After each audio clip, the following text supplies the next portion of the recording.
აჭარის უძრავი ქონების 6 თვის ტენდენციებზე უნდა ვისაუბროთ, მოლოდინები როგორი იყო და რა რეზულტატები დაიდო. ამ თემაზე სასაუბროთ ჩვენი სტუმარია დღეს ELT ჯგუფის გენერალური დირექტორი მამუკა მახარაძე, რომელთანაც ვისაუბრებთ და რომელთანაც შევაჯამებთ 6 თვეს. მოგესალმებით მამუკა. მშვიდობის. მოგესალმებით. მოდით დავიწყოთ შეჯამებით, მე ვახსენე კიდეც, რომ როგორი იყო მოლოდინები პირველი 6 თვის და რეალურად რა შედეგები მივიღეთ. მოგესალმებით. მიუხედავად იმისა, რომ BMG ჯგუფი და ჩვენი ELT ჯგუფი მრავალი წელია აქტიურად თანამშრომლობენ, საქმიანი პარტნიორული ურთიერთობა ჩამოყალიბდა, ჩემთვის მაინც დებიუტი აღმოჩნდა თქვენს გადაცემაში მოსვლა, შემთხვევით მინდა ვისარგებლო და მადლობა გადაგიხადოთ. ამ თემით არა უბრალოდ დაინტერესებით, არამედ ვადენებთ თქვენს გადაცემებს თვალყურს და მაღალ პროფესიონალურ დონეზე გაშუქებისთვის, ჩვენი კომპანიის დაინტერესებისთვის და პერსონალურად ჩემი მოწვევისათვის. ძალიან დიდი მადლობა. რაც შეეხება თქვენს კითხვას ბოლო 6 თვის შეჯამებაზე, მე ცოტა პროვოკაციულად გიპასუხებ, თქვენს ადგილას არ გავრისკავდი ELT ჯგუფის შესახებ ბოლო 6 თვის ამბები რომ მოგიყვეთ, სავარაუდოდ თქვენი გადაცემის ფორმატი და ლიმიტი ამის საშუალებას არ მოგვცემს. მთავარი ტენდენციები რა იყო? რა თქმა უნდა, თუმცა ჩვენ როგორც მაღალ პასუხისმგებლიანი ორგანიზაცია პატივსცემთ წესებს და პატივსცემთ წესებს ორ მხრივად ვითვალისწინებ ამ ფორმატს და შევეცდებით რომ აქვს ეს 6 თვის ანალიზი ჩავატიოთ თქვენი დროის გადაცემის ფორმატში. გისმენთ ყურადღებით. შეგვიძლია ვთქვათ რომ ბოლო 6 თვის 2025 წლის შეჯამება რო გავაკეთოთ არა მხოლოდ ჩვენი კომპანიის ჭრილში, არამედ ზოგადად ბაზრის. ბაზარი იყო ნამდვილად აქტიური, სტაბილურად მზარდი, დინამიკა იყო მზარდი და ძალიან მოხარული ვარ ჩვენი ბიზნეს ჯგუფის სახელი შემიძლია ვთქვათ რომ ამ დინამიკას არა მხოლოდ ავყევით, არამედ ამ დინამიკის შექმნაში აქტიურ მონაწილეობას ვიღებთ და სტაბილურ განვითარებას ვაგრძელებთ. რას გულისხმობთ დინამიკის შექმნაში? მაგალითისთვის შეიძლება ვივარაუდოთ რომ ეს არის ახალი სამიზნე ბაზრები, რომელიც აითვისეთ, თუ აი უფრო თქვენ რო გითხრათ რა იგულისხმეთ?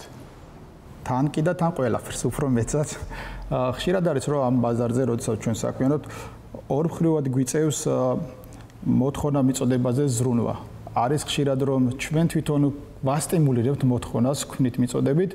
არის შემთხვევები, როდესაც ძალიან ყურადღებით უნდა ვიყოთ, არ უნდა გამოგვეპაროს ახალი მოთხოვნების გაჩენა, იმიტომ რომ ხშირად ჭირდება ბაზარს კორექტირება, მიწოდებაში კორექტირება და მგონია რომ პასუხისმგებლიანი დეველოპერული კომპანიები ასე იქცევიან და ასეც უნდა იქცეოდნენ, რომ მაჯაზე მუდმივად უნდა გვედოს ხელი და ნებისმიერ დროს მზად უნდა ვიყოთ. აი მაგალითისთვის შეგვიძლია ვთქვათ, რომ ძალიან პოპულარულია ხო თან განსაკუთრებით ბათუმში საინვესტიციო სტუდიოს ტიპის ბინების მიწოდება, თუმცა სადღაც 2024 წლის დასაწყისში ჩვენ აღმოვაჩინეთ, რომ მზარდია მოთხოვნა გრძელვადიან გაქერავებაზე მორგებული ბინებზე, 1 და 2 საძინებლიანზე, ჩვენ მაშინვე კორექტირება შევიტანთ და ჩვენ საომავლო პროექტებს, რომლის ეგრეთ წოდებული წინასწარი გაყიდვა pre-sale, როგორც ახლა მოდურია ამ სიტყვის გამოყენება, უკვე ამ ტიპის პროექტი ჩაუშვით გაყიდვებში და ეს რა თქმა უნდა აისახა უკვე მოთხოვნაზე. და ამას გულისხმობ ამ დინამიკის შექმნაში და არა მხოლოდ ფეხის აყოლაში, უცხოელების ნაწილშიც გამოიკვეთა გრძელვადიან გაქერავებაზე ან მოთხოვნა. ჩვენ მაგათ ერთ-ერთი უცხოელი ჯგუფი ყავდა, სადაც ერთდროულად 80 აპარტამენტის დაქირავება ჭირდებათ მათი ბიზნეს საქმიანობისთვის. აი, ვინ არიან ეს ადამიანები, რომელი ქვეყნებიდან ჩამოსული ტურისტებისთვის არის საინტერესო?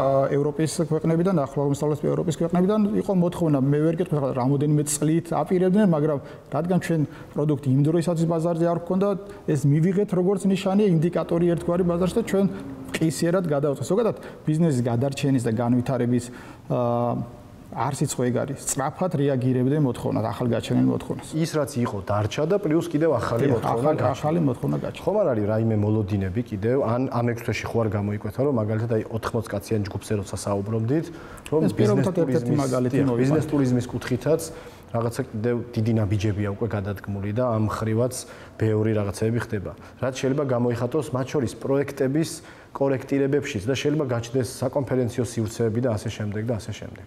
მადლობა ამ კითხვისთვის. ამ კუთხით რო არ დაგესვათ, შეიძლება პასუხი გამომეტოვებინა. ჩვენ როდესაც ახლა ვსაუბრობთ ჩვენს ELT კვარტალში ორი საკონფერენციო სათათბირო დარბაზი დაკავებულია და აქტიურად მიმდინარეობს ბიზნეს შეხვედრები. დიახ, ამ კუთხითაც ძალიან გაზრდილია, არა მხოლოდ უცხოელების მხრიდან, არამედ ეთყობა სეზონთანაც არის დაკავშირებული. ამ დროისთვის ბათუმი ძალიან პოპულარულია და ჩვენი ქართველი ჯგუფებია, რომლებიც აი გასვლითი ტურებს აკეთებენ როგორც კორპორატიული, ისე სხვადასხვა ტიპის ღონისძიებებისთვის. ამან რა თქმა უნდა თანმდევი მოთხოვნა გააჩინა ასევე აპარტამენტებზე, იმიტომ რომ სადაც ხდება ამ საკონფერენციო დარბაზების დაქირავება, იქვე არის ჩვენგან მიწოდება სასტუმროს ტიპის ნომრებს და ასევე სასტუმროს ნომრებზე, რომლებიც მე როდესაც გითხარით, რომ 6 თვე არ გვეყოფათ ხო, ერთ-ერთ ამასაც გულისხმობდით, მაისის თვე ჩვენ წარმატებით გავხსენით ჩვენი ძალიან ცნობილი სასტუმრო, პირველი ამიერკავკასიაში და ხელდამშვენებლების დაგიბრუნდით ლას-ვეგასიდან, იმიტომ რომ ეს მხოლოდ ჩვენი კომპანიის ჯილდო და სიამაყე არა და ამიტომ და ხაზგასმა მოვახდინო ამ ფაქტს, ეს ქვეყნის რეპუტაციის ზრდაც იყო, ქვეყნის ცნობადობის ზრდაც იყო. მოგეხსენებათ International Opening Award-ი გადმოგვეცა Windham-ის გლობალური კონფერენციაში, სადაც ვიმყოფებოდით და სად არის ცნობილი დღეს საქართველოს და რომელი ქვეყნებშია, სადაც უფრო რაღაცა კონკრეტული ინფორმაცია აქვს ქვეყნის შესახებ, ბრენდის შესახებ და მარტივია მათთან კომუნიკაცია, თუნდაც ინვესტირების ნაწილში. მე მაინც მგონია, რომ ერთ რაღაც კონკრეტულ ბაზრებზე ჩამოკიდება არის დამღუპელი ბიზნესისთვის. მაქსიმალურად დივერსიფიკაცია უნდა მოხდეს. დიახ, ჩვენი მიზანიც ეს არის.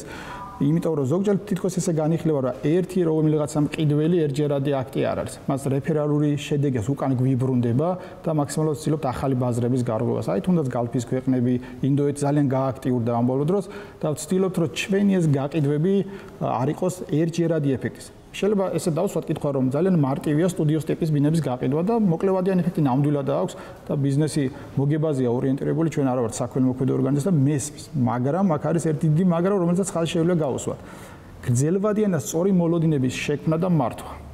თუ კი ჩვენ სწორად ვუხსნით მომხმარებელს, რომ რა არის მომგებიანი გრძელვადიანად და სხვათა შორის მომხმარებელისგან ძალიან გაზრდილია მოთხოვნა. აღარ არის ის უბრალოდ რაღაც საინვესტიციო ბინა შევიძინეთ. როდესაც ადამიანი გრძელვადიანად შეიძინებს ბინას, იცით რომ ასეთ გადაწყვეტილებას ადამიანი ცხოვრებაში ორჯერ ან სამჯერ აკეთებს. როცა საინვესტიციოდ იქ უკვე კონკრეტული ფინანსური უკუგების მოლოდინი უნდა გქონდეს.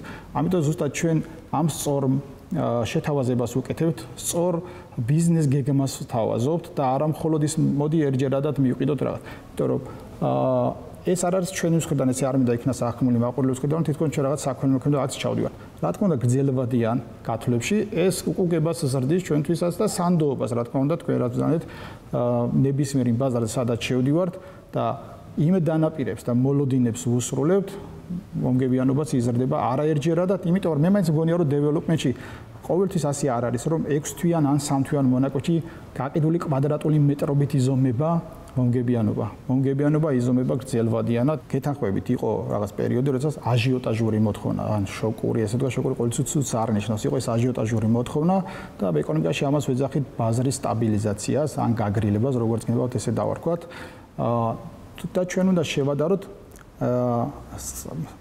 დინამიკაში ზარდი როგორი იყო ეს პროცესი, თუ იმ აჟიოტაჟურ 22-23 წლის პროცესს არ დავუკვირდით. აი ჩვენი კომპანიის მაგალითზე შეგვიძლია გითხრათ, რომ 2019, 20, 21, 22 როდესაც მივდივართ, აი ვიღებთ 21 წლის, 24 წლის მონაცემებს და შემიძლია გითხრათ, რომ 24 წლის 6 თვის მონაცემებს ანალოგიურ პერიოდს თუ შევადარებთ, 20% არის გაზრდილი გაყიდვა. ამიტომ ერთჯერადი აჟიოტაჟური მოთხოვნა არ შეიძლება იყოს სამიზნედ ქცეული და თქვათ, რომ აი შემცირდა. ბათუმში, აჭარაში ზოგადად და ბათუმშიც არის ხოლმე ესეთი გავრცელებული მოსაზრება, რომ რაღაც თითქოს გაჩნდა ჭარბი. დიახ, ჭარბი უძრავი ქონება, რაც ლოგიკურად შეიძლება უძრავი ქონების გაქირავების ფასებზე ნეგატიურად აისახებოდეს. რეალურად რა სურათი გვაქვს? თუ შეიძლება ამ 6 თვეზეც ვისაუბროთ, ან თუნდაც უფრო განვლილ პერიოდზეც. გეთანხმებით, იმიტომ რომ ეს რისკები ჭარბი მიწოდების მხოლოდ 6 თვიან პროექტიაში არ უნდა განვიხილოთ, არც სფეროში. ეს ნებისმიერ სეგმენტ სფეროს შეიძლება შეეხოს. და სად იქნება ჭარბი მიწოდების რისკი. იქ სადაც არ არის სწორად იდენტიფიცირებული მომხმარებელი. იქ სადაც ვერ და არ ვთავაზობთ განსხვავებული პროდუქცია. იქ სადაც შაბლონურები ვართ, სტანდარტულები ვართ. ეს ეხება როგორც მომსახურების სერვისს, მართვას, სხვათა შორის ძალიან დიდი მნიშვნელობა აქვს დასრულებული კომპლექსების მართვის ხარისხს. როდესაც ვამბობთ, რომ ხანდა უკვე ხშირად არის შემთხვევა, როდესაც მომხმარებელი გვთავაზობს და კარნახობს. ზუსტად ეს არის, ერთი ყო ის მისი მოლოდინები, მეორე რა დავახვეთ, რა დავუპირდით. ამიტომ შეგვიძლია ვთქვათ, რომ ჭარბი მიწოდების რისკი არის იქ, ვინც განსხვავებული ნიშა ვერ იპოვა. დაწყებული კიდევ ერთხელ ხაზვსავ არქიტექტურიდან, შინაარსიდან, მეტყვი რომ შენებლობა არ გახლავთ მხოლოდ ბეტონი, აგური, არმატურა. შენებლობა დღეს გახდა შინაარსის მიწოდებაზე ორიენტირებული. კიდე ზუსტად ამიტომ საინტერესო კომპანიების ნაწილი ფეხს უწყობს ამას, იგივე ELT ჯგუფი და სხვა მსხვილი მოთამაშეები, თუმცა ბევრი კომპანია ისეთი, რომელმაც შეიძლება რაღაც რისკები გაზარდოს ბაზარში და ამიტომ ზოგადად როგორ უყურებთ ბაზრის ტენდენციებს და სად ხედავთ, თუ ხედავთ სადმე რაიმე ტიპის პრობლემებს ამ ნაწილში. ვერ გავექცევით იმას, გვინდა თუ არ გვინდა, მე მაინც სუბიექტური ვარ, ჩვენი ELT ჯგუფის ჭრილში მიწევს პასუხების გაცემა ამ ნაწილში, ჩვენ როგორ ავუწყოთ ფეხი ამ გამოწვევებს. მიცით რომ აი ბოლო 6 წელს როდესაც საუბრობთ ჩვენი კომპანიის ჭრილში შეიცვალა მართველი კომპანია მე ვფიქრობ რომ აი მუდმივად რა თქმა უნდა ვიზრდებოდეთ მოთხოვნის ზრდაზე უნდა ვიყოთ ორიენტირებული მაგრამ გვავიწყდება ერთი მთავარი რამ სანდოობა მომხმარებლის სანდოობა იმიტომ რომ მომხმარებლის სანდოობა გაცილებით უფრო ღირებულია და მაღალი ბენეფიტის მომტანი ვიდრე მხოლოდ ციფრებში გამოხატული რეალიზებული ფართი კომპანიის საობა, სანდოობა რამდენად საკმარისია, როდესაც უცხოური ინვესტიციების მოზიდვაზე ვსაუბრობთ და ქვეყანას რა როლი აქვს ამ მიმართულებით და აი აქ როგორ ხედავთ რისკებსაც ხედავთ ან რომელ ბაზრებზე ფიქრობთ რომ შეიძლება გააქტიურება იყოს მომდევნოზე ერთია რომ შეიძლება ჩვენ რაღაცებს ვცდილობდეთ ქვეყნის შიგნით, მაგრამ მეორეა მე რაღაცა მთლიან სურათში როგორ უყურებს ამ ყველაფერს, როგორ ჩანვართ საერთაშორისო საზოგადოებიდან. იმის მტკიცების დაწყება აქ რომ ჩვენ რაღაც პარალელურ სამყაროში ვცხოვრობთ ELT ჯგუფი სოფლიო სხვაგვარად ვითარდება, ქვეყანა სხვაგვარად, ტყუილიც იქნება და არასწორიც ვაცნობიერებ ჩვენ რა რეალობაში გვიწევს თანაარსებობა, ჩვენი საქმიანობის განხორციელება, მაგრამ აქაც ზუსტად მივდივართ იქ. ვის რა უნარები და ნიჭი და ხედვები სტრატეგიებში ცვლილებები როგორ აღმოგვაჩნდება და რამდენად სწრაფად გადავეწყოთ. თუმცა თქვენ რასაც ამოთ გეთანხმებით, მაგრამ ეს არ არის ერთადერთი ფაქტორი დიდ სურათზე თუ შევხედავთ. მრავალი კომპონენტისგან შედგება, მრავალი კრიტერიუმისგან, რომელზეც ეგ ყველაფერი ერთად იქმნება. სამწუხაროდ ჩვენ რატოღაც გვავიწყდება და ზოგადად ხან სადღერძოლოს ემსავსება, ხან პოპულისტურ განცხადებებს, აი ახლო აღმოსავლეთში ომი ჩვენ სამეზობლოში ძალიან სწორია, ძალიან პირდაპირ კავშირის მქონია, მაგრამ არა ერთად. და ხშირად გვავიწყდება რა? ყოველდღიური რუტინა, რომელიც ბიზნესისთვის ყოველდღურად დიდი გამოწვევა. მართვა, მენეჯმენტი ენერგომატარებლებზე ფასების ცვლილება, სამშენებლო მასალებზე მუდმივი ფასების ცვლილება. უბრალოდ სტატისტიკით რო არ დაგღალოთ, ბეტონის და არმატურის ფასებს რო გადავხედოთ, ბოლო 6 თვეში, ბოლო 2 წელში, ბოლო 3 წელში. ეს ხომ მომგებიანობის კოეფიციენტს ძალიან დაბლაწევს. ამიტომ ჩვენ თუ ისე ავიღოთ, აი რა გამოიწვია, თქვა ამ ძალიან კაცობრიობის ძალიან დამოუკიდებლმა და ცუდმა ომებმა და პიროვნულადაც შეწუნებული ვართ ყველა და რა თქმა უნდა ადამიანურადაც ვინ მიესალმებას პირიქით ვცდილობთ რომ მაქსიმალურად აქაც რაღაც გამოსავლები ვიპოვოთ, მაგრამ ამის მიღმა ეს არ უნდა დავშეთ, რაც ბიზნესისთვის არის ძალიან აქტუალური. აი მაგალითად ხარჯების ოპტიმიზაცია. რატომღაც ხარჯების ოპტიმიზაციაზე როდესაც ვსაუბრობთ, პირველი ასოციაცია ალბათ უჩნდებათ ყველას ადამიანური რესურსებს. არ, ნამდვილად არ არის. თანამედროვე სოფლიო ისე ვითარდება, თუნდაც სამშენებლო მიმართულებით უამრავი გზა და რესურსი არსებობს ხარჯების დაზოგვის. აი ამ ყველაფერზე ფეხი საყოლა მგონია, თათია თქვენს კითხვაზე პასუხი და არა მხოლოდ ის, რომ აი როგორ ჩანვართ ჩვენ. არა, როგორ ვიქცევით ჩვენ, როგორც ბრენდი, როგორც კონკრეტული კომპანია. თუმცა გეთანხმებით, რომ ჩვენ ყველა რეგიონთან ერთად ვასოცირდებით, ქვეყანასთან ერთად ვასოცირდებით. ბატონო მამკა, დღეს რა არის მთავარი გამოწვევა თქვენი კომპანიისთვის, სექტორისთვის, თუნდაც ქვეყნის ჭრილში ზოგადად გლობალურადაც რას მიიჩნევს მთავარ პრობლემად? ალბათ რამოდენიმე ტიპის არის გამოწვევა, წაღა რაც გითხარით ეს სამშენებლო მასალებზე, ენერგომატარებლებზე არასტაბილური ფასი, ის კი არა რომ მზარდი, როდესაც ვიცით მოლოდინი როგორ არის მზარდი, ფეხის საწყობა შესაბამისად არასტაბილურობას, მაღალ კვალიფიციური მუშახელის ნაკლებობა თქვენს გადაცემებში არაერთხელ ამას გაჟღერებულა, ჩვენც ვადენთ სხვადასხვა სტატისტიკებს, კალთენ თარგას ტიპის კაპიტალს, ამიტომ ამ უფრო მაჯაზე ხელი გვიჭირავს, მაქსიმალურად ვცდილობთ რა ჩართული ვიყოთ.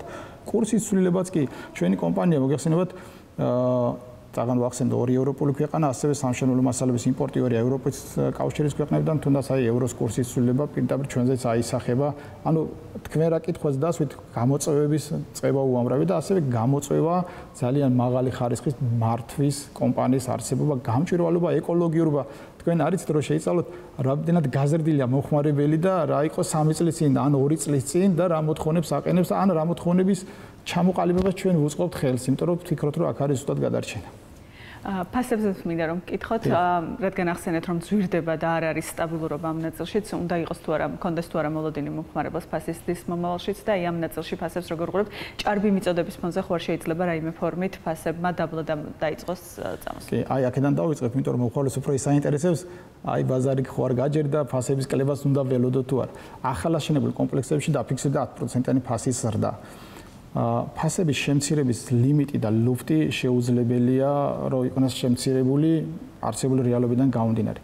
ერთადერთი სადაც შედარებით ნაკლები ტემპით ზრდა დაფიქსირდა, ეგრეთ წოდებული დაფიქსირდა არის ეგრეთ წოდებული მეურადი ბაზარი, სადაც 2-დან 3%-მდეა. ოღონდ ამასაც თავისი ახსნა აქვს. აი იმ აჟიოტაჟურ პერიოდს 2022-2023 წლებში რაც მოხდა, ვიღაცას ჰქონდა საინვესტიციო შეძენილი, ვიღაცას პირდაპირ ჰქონდა გამიზნული, რომ გადასაყიდად ამზადებდა ამ პროდუქტს, ამ ყველა პროდუქტმა ერთად მოიყარა ახლა თავი.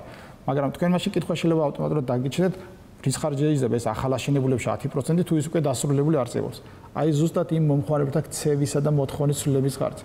უკვე ყოველ ახალაშენებულ ან დაგეგმილ პროექტებში იმ გაზრდილას შეცვლილ მოხმარებაზე და მოთხოვნაზე ორიენტირებული არქიტექტურული პროექტი შევთავაზეთ. შინაარსით განსხვავებული შევთავაზეთ, რომელმაც თუნდაც 3 წლის წინ შექმნა შეიძლება დღეს ვერ უპასუხოს.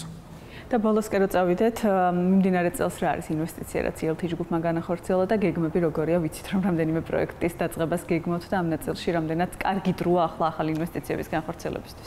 დიახ, არა მხოლოდ გეგმავთ, არამედ უკვე დავიწყეთ ერთ-ერთი უკვე თქვენს, როცა გეგმავდით თქვენს გადაცემაში, როდესაც მონაწილეობდნენ ჩვენი ბორდის წევრები და დაანონსეს ის უკვე ერთ-ერთი სტატუს აუსი, რომელიც სხვათა შორის ზუსტად იმ კონცეფციაზე დაფუძნებული გრძელვადიან ცხოვრებაზე გათვლილი უკვე დაწყებულია ეგრეთ წოდებული მოსამზადებელი სამშენებლო სამუშაოები.